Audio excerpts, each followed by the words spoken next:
welcome aboard New York Jets News, hosted by Jude Jets, the best darn place for some Jets news. Enjoy your flight. What's good, ladies and gentlemen? Welcome to the New York Jets Daily Recap. I'm your host, Jude Jets. And before we get started, 83% of you who watch my videos are not subscribed, so make sure to hit that subscribe button. And without further ado, let's get in Week 6 of the NFL season. The New York Jets are already in rebuild mode, trying to get a clean house, releasing running back Le'Veon Bell last night. And now, Jamison Crowder and Brian Poole are on the trade block. Crowder, who's having a phenomenal season, was probably going to be a trade target. Well, should be a trade target for teams like the Green Bay Packers, who don't have a lot of receivers, or maybe even the New England Patriots. But I doubt, the Jets would trade him or trade to a new divisional rival. Brian Poole, who's one of the better slot cornerbacks in the NFL, no surprise why the New York Jets are trying to work out a trade. Maybe the Dallas Cowboys could be a team interested in him. But the Jets are trying to get a clean house, sort of what the Dolphins were doing last year. They just, traded away all their good talent for draft picks. And I want the Jets to keep Crowder. Now, just because they're on the trade block doesn't mean they're going to get traded. They could be released, but I doubt that would happen either. Crowder's one of the, better slot receivers in the NFL now. I want the Jets to keep Crowder. He could be a good target, moving forward for us. He's having a great season, kind of like Brandon Marshall did in 2015. But, the Jets are trying to clean the house. Sam Darnold is going to be out this week against the Miami Dolphins. Joe Flacco will be our starter. Now, Darnold, who hurt his throwing arm, his throwing shoulder, his right shoulder, in the Thursday night football game against the Denver Broncos, was out last week against the Cardinals and is going to be out this week against the Chargers. Dolphins. We were supposed to play the Chargers this week, but COVID happened. Now, Flacco had a decent game, didn't make that many mistakes, but only had 195 yards. The Dolphins' secondary is pretty decent, pretty good. They have Pro Bowlers Xavier Howard and Byron Jones on their defense, so that's some very star talent at cornerback. And it might be tough for the New York Jets to throw against that very loaded cornerback room.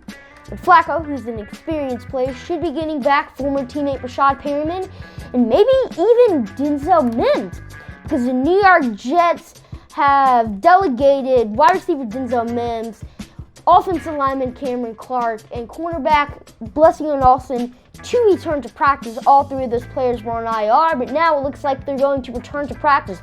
Denzel Mims was drafted in the second round of the 2020 NFL draft, almost like a steal. He probably shouldn't have been there, but teams make mistakes, and not drafting Denzel Mims would definitely be one of a team's mistakes. He's a big body type of receiver that can go up and get the ball, and he's also pretty fast, can juke out people, and he could be returning to the Jets lineup Sunday. Be a season debut. Cameron Clark is most likely going to be a backup offensive lineman for the New York Jets this week, but Lewis did not practice today, so maybe he could start him for Alex Lewis. He's a rookie. And Blessing Olsen is a pretty decent reserve corner. He played okay last year, and the Jets signed him. He made the 53-man roster, but got hurt. They also signed defensive lineman Tenzel Smart and kicker/punter Sergio Castillo to the practice squad, and they released wide receiver Dante Moncrief from the practice squad. Moncrief was a guy I really liked, but he's old now.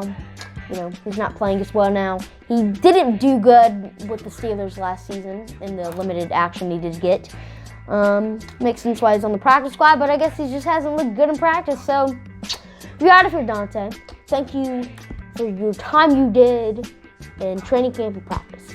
Very much appreciated. Now, Adam Gase said he might be giving up the play calling, but looks like he's going to continue to call the plays because the people who work under him agreed he's the best guy for the job. Adam Gase clearly isn't the best guy for the job, because have you seen the plays he's been calling? It's the 3rd and 26, 2nd and 26, one of those things. And the Jets decided to run it up the middle with running back Frank Gore, who's 37 years old. 3rd and 1, and you hand it off to your fullback/tight end whenever you have Le'Veon Bell in the backfield. It's just his play calling is very questionable, and I was very happy to see that he had the possibility of giving up plays, but he's not. because the people were just brain dead who worked for the New York Jets, which is very sad. Now, the injury report for our game against the Miami Dolphins was released today. Let's take a look at it. So, Mekhi Becton, who has a shoulder injury, did not practice today. Sam Darnold, who has already been pulled out for Sunday's game, obviously didn't practice. He has a right shoulder injury. Alex Lewis, who I talked about earlier, has a shoulder injury and did not practice. So maybe offensive guard, rookie Cameron Clark could get his first ever NFL game. Blessing on Austin, a cornerback, has a calf injury and had limited play. John Franklin Myers, who had a sack last week, and it looks like he could be a good starter for the New York Jets moving forward, has a foot injury and had limited play. Rashad Perriman, who sounds like he can play, has an ankle injury and has limited action. Quentin Williams has a hamstring injury and had limited play. Chuma Doga has a calf injury and he had full participation in practice today. George Fant, who has an ankle injury, had full participation in practice today. Jordan Jenkins, who has a shoulder injury, had full participation in practice today. And Brian Poole has a back injury, but he had full participation in practice today. So John Franklin Myers, is limited play. And Becton and Lewis, two of our starters on the line, did not practice today, and it doesn't look like they're going to play. Becton didn't play last week. Lewis did play, but hopefully they could be ready against this Miami Dolphins defense. Perriman says he can play, feels like he can play. He feels great, so it looks like he's going to play. Denzel Mims also said he really wants to play. Advocate said that, he's urging him to get back on the field, says he's fine. So maybe the Jets will play him. Now, taking a look at the Miami Dolphins injury report, Kevion Frazier, a safety, has a shoulder injury but had full participation in practice. David Godak, sorry if I mispronounced his name, a defensive tackle, has a bicep injury and did not participate. Xavier Howard, one of their star cornerbacks, has a knee injury, but he had full participation in practice. Byron Jones, one of their other star cornerback, has a groin/Achilles injury, but he had full participation in practice. Solomon Kinley, a guard for them, has a foot injury, but had full participation in practice. Shaq Lawson, a defensive end, has a shoulder injury and had limited participation. Devontae Parker, a wide receiver, has an ankle injury, had full participation. Dermon Smythe, one of their tight ends, has a knee injury, but he had limited participation. And Kyle Van Noy, one of their linebackers, has a groin injury. It did not participate in practice today. This is the New York Jets injury report for Wednesday, October 14th. Thank you guys for watching. And as always, go Jets. Peace.